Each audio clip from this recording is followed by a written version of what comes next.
ओ आई भाई।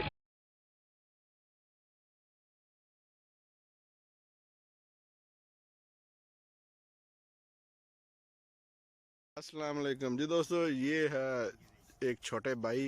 ये कह रहे थे भाई मुझे शिकार करना सिखाएं, तो आज इसी से मरवाएंगे इंशाल्लाह। जो भी मरा मन कह रहे हैं। ये है भाई मेरा बड़ा, इसको लेने।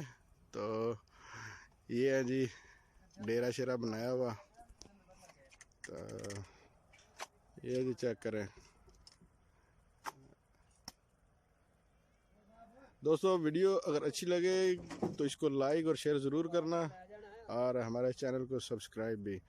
इंशाल्लाह आपको वीडियो पसंद आएगी। एंजॉय करें वीडियो हमारी। फिर मिलेंगे नेक्स्ट वीडियो में। अल्लाह हाफिज़। एंजॉय करें जी। जी दोस्तों, तो पहले आप ये देखेंगे 2 शॉट 3 शॉट जो नहीं लगे थे, बाकी वो जो लगे। मुख्तसर की है वीडियो, उम्मीद है कि आप लोगों को पसंद आएगी।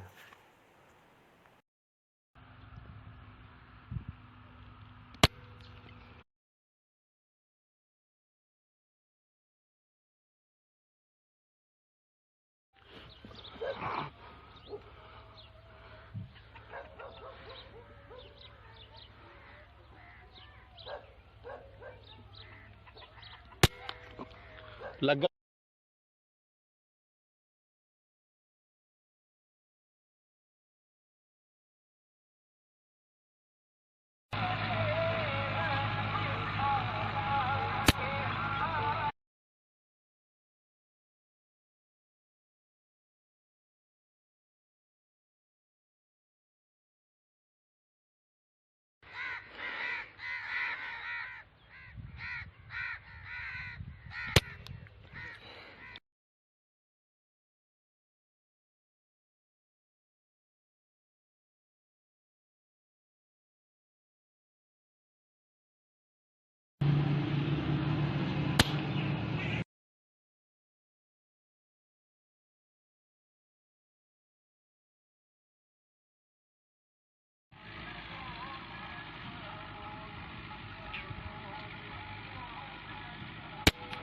ओ आई भाई।